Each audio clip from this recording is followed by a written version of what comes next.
रसोई या फिर दावत? हाँ हाँ, त्रिशा सही बोल रही है, दावत बहुत ही बढ़िया नाम है। हाँ हाँ, त्रिशा सही बोल रही है, दावत बहुत ही बढ़िया नाम है। यस, एकदम सॉलिड नाम है। अब आप तीनों के पार्टनरशिप में ये रेस्टोरेंट है तो आप तीनों की सहमति भी तो जरूरी है। ओ एक मिनट, ये क्या दावत शावत जैसे नाम रख रहे हो? ओम साई नाम रख दो। जय साईनाथ महाराज की। हाँ माँ, ये बहुत अच्छा नाम है। इनफैक्ट किसी भी शुभ काम को करने से पहले भगवान का नाम लेना तो बहुत ही पावन बात है। लेकिन ये नाम जो आप सजेस्ट कर रही हो ना, वो काफी नॉर्मल और कॉमन नाम है।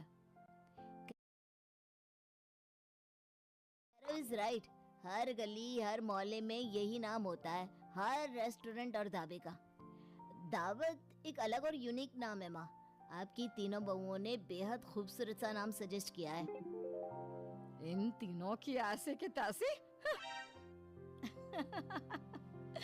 ये है महिमा, जिसके 3 बेटे हैं और वो सभी अपनी बीवियों से खूब प्यार करते हैं। अक्षत की बीवी कावेरी है, कैरव की बीवी त्रिशा है और भावेश की बीवी अमृता। अब तीनों बेटे हमेशा हर काम, हर सुझाव में, हर सलाह में सिर्फ और सिर्फ अपनी बीवियों की ही मानते और उन्हीं की बातें सुनते, जिससे महिमा को बहुत गुस्सा आता है। अपने कमरे में महिमा अकेले में कहती है, मेरे तीनों बेटों को अपना पालतू कुत्ता बना कर रख दिया है इन तीनों नासपीटियों ने। पता नहीं ऐसा कौन सा जादू कर दिया है जो मेरे तीनों बेटे अपनी बीवी की हर बात में बाल बुद्धि की तरह हाँ में हाँ मिलाते रहते हैं। उनका पल्लू छोड़ने का नाम ही नहीं लेते। नहीं, इससे पहले कि ये तीनों मुझे अपने बेटे से दूर कर दे और मेरे बेटे इनके गुलाम बन जाए, मुझे कुछ ना कुछ तो करना ही होगा। मैं बस चुपचाप ये फिल्म चलती हुई नहीं देख सकती, इसका टेप तो खराब करना ही होगा। अब देखना तुम तीनों, कैसे तुम्हें अपने पतियों से दूर करती हूँ मैं। महिमा अपनी तीनों बहुओं को अपने बेटों से दूर करने की कोशिश में लग जाती है। सबसे पहले वो कैरव और त्रिशा के कमरे में जाती है और वहां पर अलमारी में से फाइल्स निकालकर कैरव के सारे जरूरी कागजात के टुकड़े टुकड़े कर देती है और कमरे के डस्टबिन में फेंक देती है। अब ये गई फाइल और जरूरी कागजात डस्टबिन में। अरे वाह, लगता है ये शर्ट भी अभी अभी इस्त्री करके रखी है। चलो कोई ना, इस पे भी गरम तपती हुई इस्त्री रख देती हूँ। महिमा जलती हुई इस्त्री को शर्ट पे रख देती है और फिर वो शर्ट जल के उस पे छेद हो जाते हैं। बाद में जब कैरव अपनी फाइल्स के टुकड़े डस्टबिन में और जले हुए शर्ट को देखता है तो वो गुस्से से आग बबूला हो जाता है। त्रिशा, इधर आओ। क्या हुआ? ज्वालामुखी की तरह क्यों फटे जा रहे हो? ये मेरा शर्ट जला दिया तुमने। इन इम्पोर्टेंट पेपर्स को तहस नहस करके डस्टबिन में फेंक दिया। ये सब क्या कम है? तुम्हारी अक्ल क्या घास चढ़ने गई है? अरे लेकिन मैंने तो इन पेपर्स को देखा नहीं, तो फेंकोगे कहां से? और तुम्हारे इस शर्ट को तो मैं अपने हाथों से अच्छे से इस्त्री करके बेड पर रख कर गई थी। मेरा यकीन मानो कह रहा हो। झूठ, सरासर झूठ। तुम्हें कल रात को आइसक्रीम खिलाने लेकर जाने से मैंने मना क्या कर दिया? तो तुमने उसका बदला इस तरह से लिया? बात मत करो मुझसे अब, और मेरा खाना भी मत बनाना। लेकिन कैरव एक आइसक्रीम के लिए मैं ये हरकत करूंगी? Are you serious? कैरव रुको।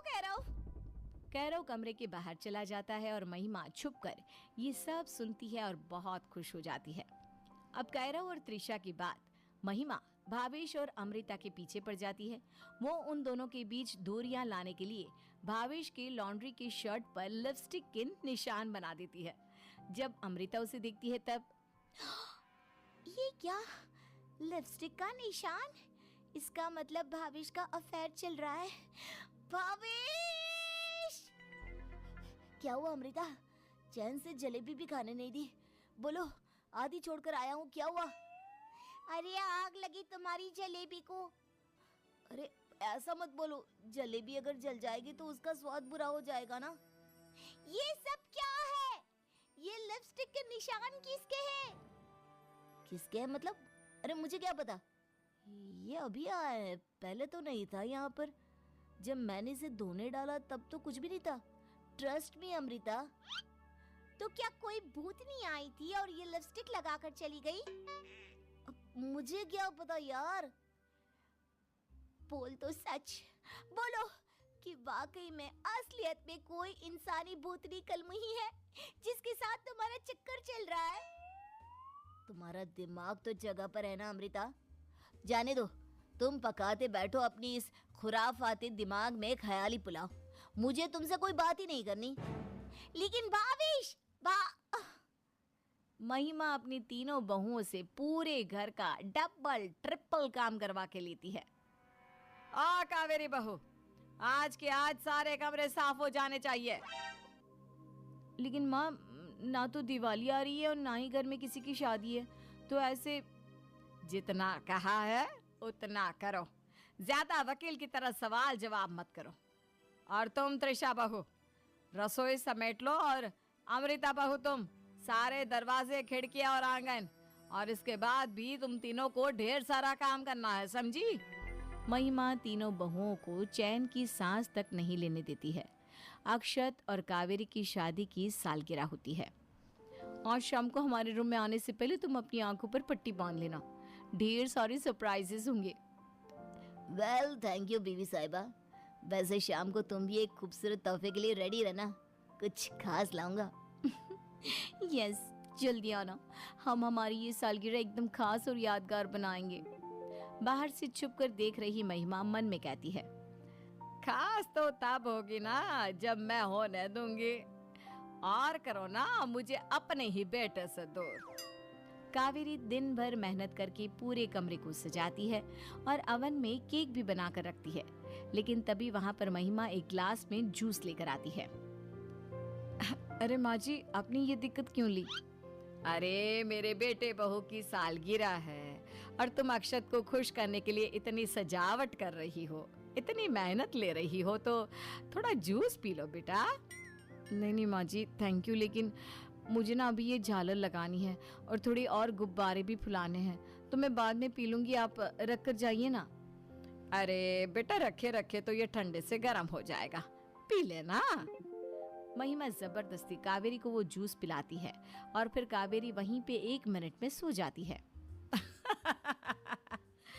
अब इसे कुछ याद नहीं रहेगा, और जब सीधे कल सुबह ये उठेगी तब तक इसका और अक्षत का रिश्ता बर्बाद हो चुका होगा। महिमा सजावट को बिखेर देती है और फिर रात में जब अक्षत तोहफा लेकर आंखों पर पट्टी बांधकर आता है, कावेरी आओ अंदर या नहीं? बोलो कावेरी, कावेरी तुम हो ना अंदर कमरे में? त्रिशा ने तो बोला कि कमरे में ही हो। कावेरी, कावेरी। आवाज का जवाब ना मिलने पर अक्षत अपने आंखों की पट्टी खोल देता है और देखता है कि कावेरी खर्राटे मारे हुए सो रही है और सजावट भी बिखरी हुई है। कावेरी, उठो कावेरी। कौन सा सालगिरह? अरे सालगिरह है तो उसे उठा लो ना।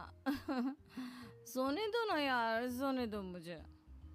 अच्छा फाइन, अब तुम बस सोती ही रहो। महिमा ये सब छुप कर देखती है और पेट दबाकर हंसती है। अगली सुबह जब कावेरी उठती है तभी वो अक्षत से कहती है, अक्षत मेरा यकीन मानो, मुझे सच में याद नहीं कब क्या हुआ और कैसे मेरी आग लग गई। Please I am sorry Akshat, I am really sorry. जाने दो कावेरी, अब कल का दिन तो गया ना। तुम तो नींद से भी नहीं जाग रही थी, तुम्हें मुझसे ज्यादा नींद प्यारी है ना। सास महिमा की 420 दिन ब दिन इतनी बढ़ती जाती है कि बहुएं और बेटे सभी एक दूसरे को तलाक देने के लिए कहते हैं। तीनों बेटों को रोता हुआ, परेशान और दुखी देखकर महिमा के अंदर की ममता अपने आप को रोक नहीं पाती और महिमा सभी के सामने आकर कहती है, रुको, कोई तलाक वलाक नहीं होगा। तुम तीनों जोड़ों के बीच दरारें मैंने डाली है, मैंने ही सब कुछ किया है। महिमा अपनी सारी काली करतूतें अपने बेटों और बहुओं को बताती है और वो सभी हैरान और दंग रह जाते हैं। माँ, आपने इतनी घिनौनी हरकत की? अपने ही बेटों का संसार, उनकी जिंदगी उजाड़ने जा रही थी आप? आपसे ये उम्मीद नहीं थी माँ। मुझे माफ कर दो बच्चों, मैंने जाने अनजाने में बहुत बड़ी गलती कर दी है। अगर तुम कहो तो मैं ये घर छोड़कर गांव चली जाती हूँ, लेकिन अपनी बीवियों को तलाक मत दो। ये तीनों तुमसे बहुत प्यार करती हैं। आपको कहीं जाने की जरूरत नहीं है। आपको आपकी गलती का अंदाजा हो गया, वही बहुत है। लेकिन आप प्रॉमिस करो कि अब आप नंबर 420 नहीं, नंबर 1 सास बनकर दिखाओगी। अरे पक्का पक्का पिरोमिच। मुझे माफ कर दो। पूरा परिवार एक साथ हंसता है और इस तरह महिमा सुधर कर एक अच्छी सास बनती है और सभी एक साथ प्यार और स्नेह से रहने लगते हैं।